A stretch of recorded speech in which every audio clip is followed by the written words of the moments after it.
Hi, you're listening to Book Chat with author Vivian E. Moore.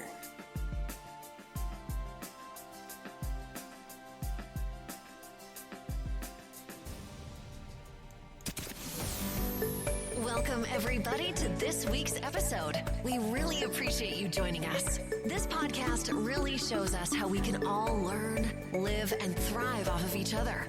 By sharing our knowledge through our conversations, we will impart some knowledge whilst learning ourselves how to progress even further. Here is your host.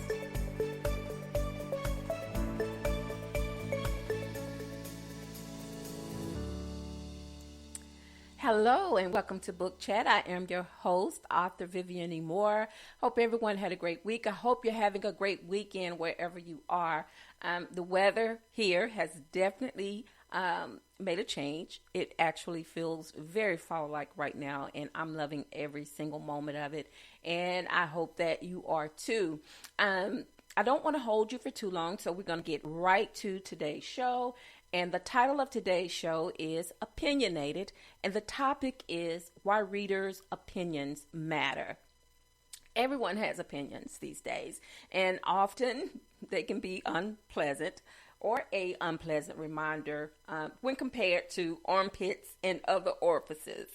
And I won't even go into more detail about that because I'm pretty sure you get where I'm going with that. But anyway, whether it's about politics, religion, or how we raise our children, some individuals can be critical or biased when voiced.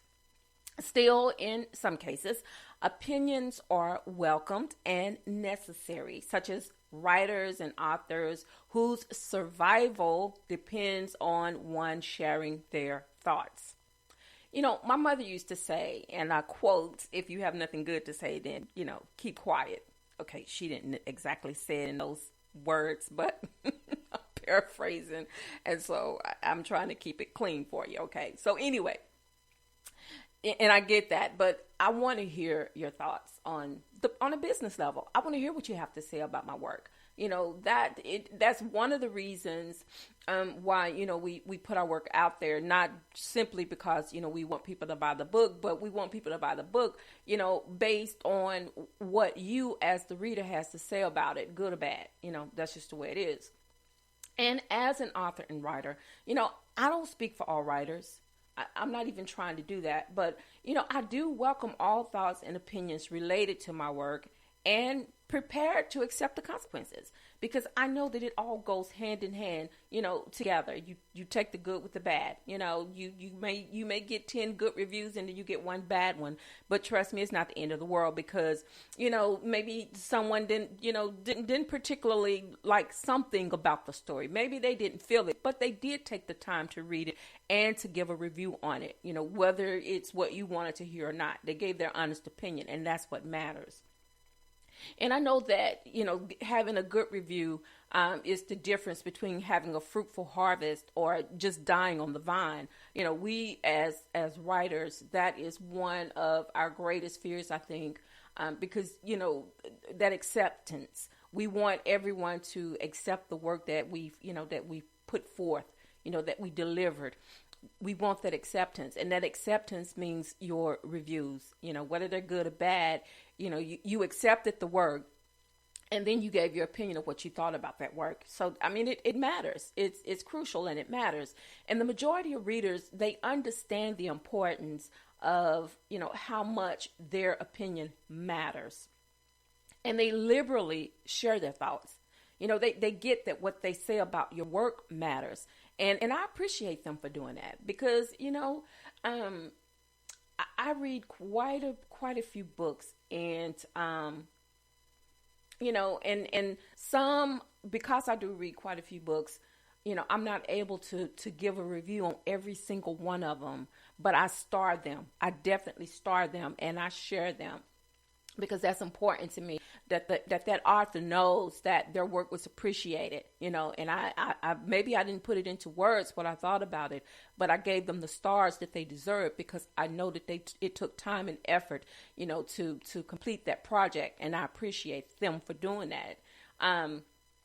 But there are still some readers, for whatever reason, they don't realize how vital book reviews are. They don't realize how vital their opinions are, about the books that they read. I don't know, last week we talked about it.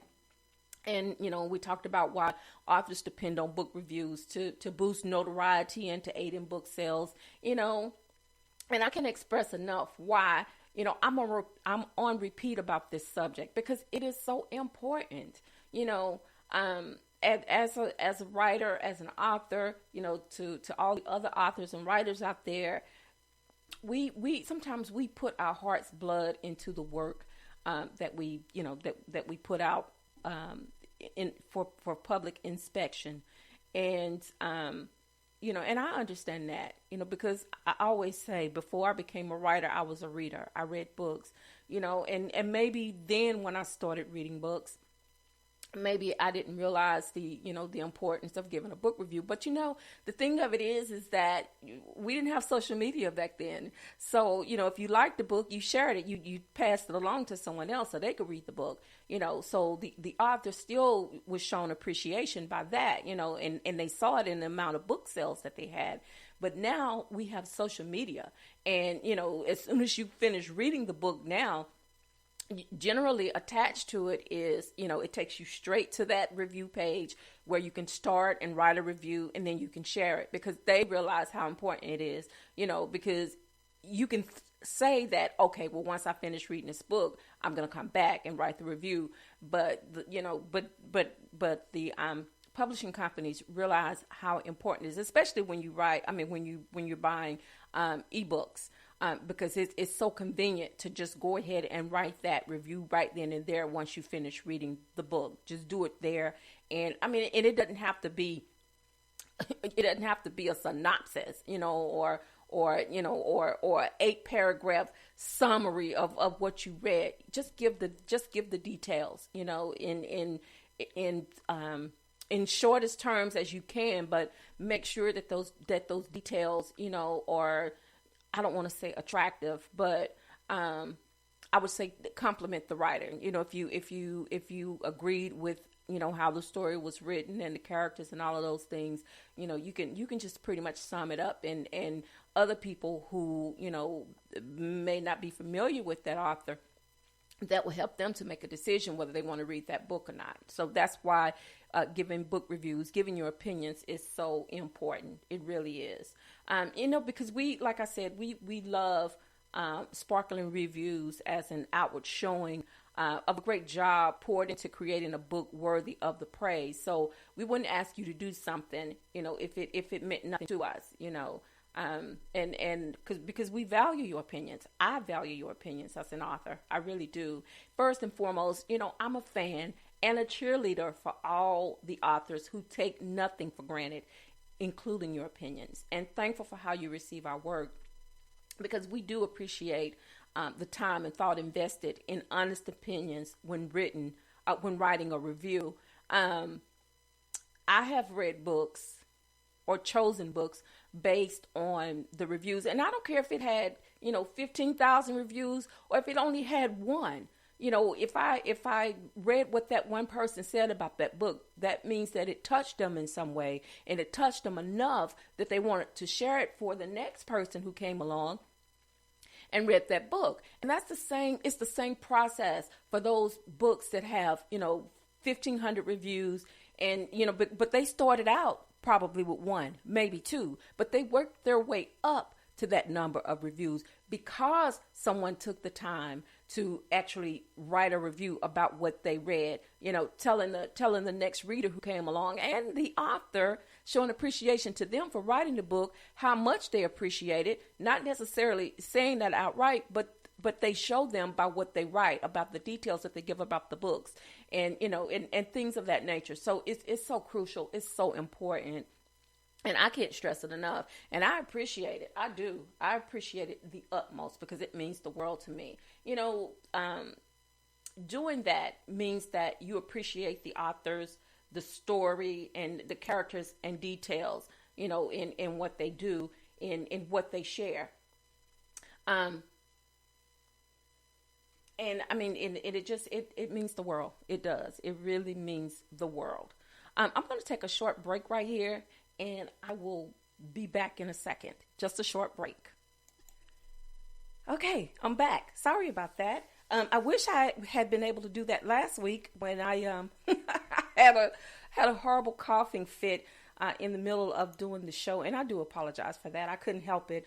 I've been suffering from allergies. I am a lifelong allergy sufferer, and so it just caught me completely off guard, and I do apologize for that. But anyway, back to what I was saying about the amount of love is shown when you write reviews and you start, because, like I said, I've written many reviews and I've given stars based on my honest and best impression of another author's work. I don't ever think that, just because I'm a writer, I'm an author, that I don't have to take the time, to do that for another author. You get what you give. And so, and I learned that from childhood, and I still believe it to this day. You get what you give. If you give compassion, you get it back. So, so that's how I live my life, and that's how, it's like an honor system. It's how it should work. And I think it's the main reason why I love doing these shows, talking about reviews and things of that nature, because I understand the importance of it. And again, I read a lot of books, and I do look at the amount of, I do look at the reviews given on the books. And, and sometimes, even if it's a bad review written on the book, it's not, everybody doesn't feel the same way another individual does. So I don't let that keep me from reading a book, because sometimes when you do that, you pass up reading a book that was really well written and was worth all the effort that was put in it. But because someone else didn't appreciate it, it sort of turns everyone else off. And I don't ever want to do that. So I don't care. It may have 12 bad reviews, but if I can find some positivity in some of those reviews, I'll just read it, because sometimes people, I'm just going to say it, can be very nitpicky. They want everything to be perfect, and they don't realize that for the most part, I'm a romance writer, so I'm a fictional writer. So I write about things that are not real. They're not true, but they have some truth. They do have some truth in them, but, not that they're necessarily based off someone else's life or my life or whoever, but it's like I take, those values from things around me, things in my life, people in other people's lives, and I just put them all together and create a story. So a lot of people don't appreciate that, but for those of you who do appreciate, books, and you realize that they're fiction, they're not true, and things may not go the way you want them to, but again, you're not the writer of the book, that author is, and so the story goes in the direction that they take it. So, we have to accept that and move on.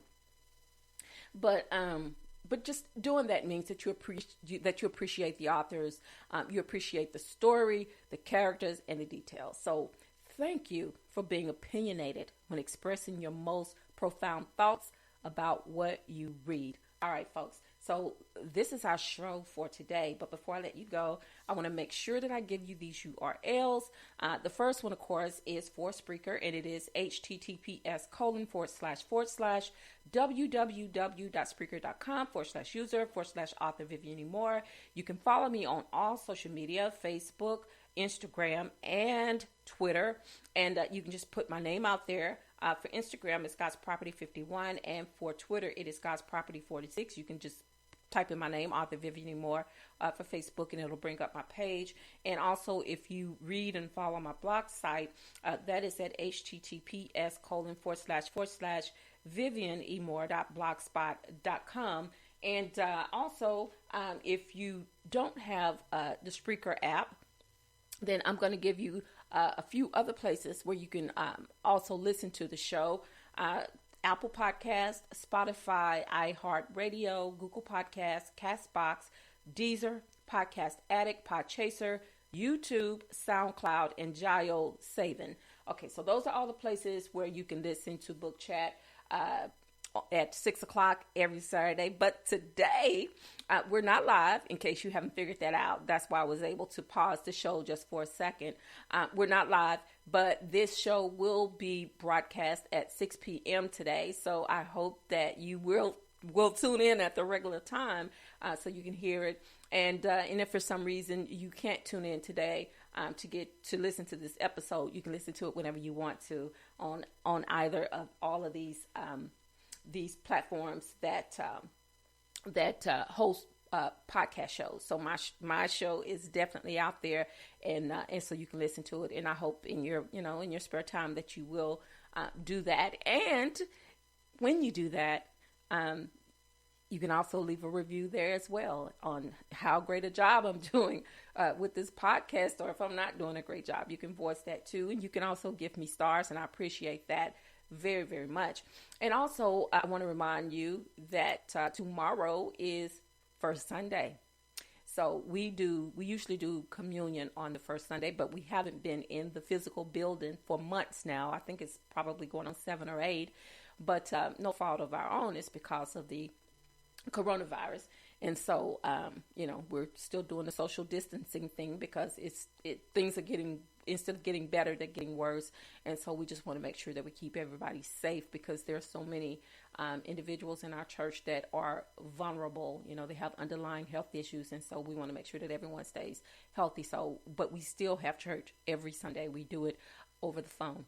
And, and everyone can, everyone joins in, and it's still church. It's still church. So, in doing this, if you're like us and you're not having church in the physical building, then please invite others to listen in. You can give them the number, and have them dial in, because that's what we do. We do dial up church. We do dial up Bible study, and it works perfectly. And just give them the number, share that information with them, so they can hear the word too, because now more than ever, we need to hear a word from the Lord. It's so important, so vital, to our very existence, to have that support system, to know that, that when we get weak, we still have someone who's stronger, way stronger than we are, to hold us and to keep us, no matter what's going on around us. And also tell someone that you love them, because tomorrow is not promised. Today may be the only chance you get to say that. So I love you. I hope you love me back. Until the next time you hear my voice, God bless you, and goodbye.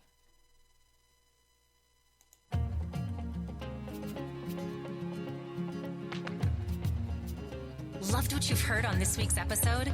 Well, the answer is simple. It would mean the world to us if you could head over to iTunes and leave us a 5-star review and feedback.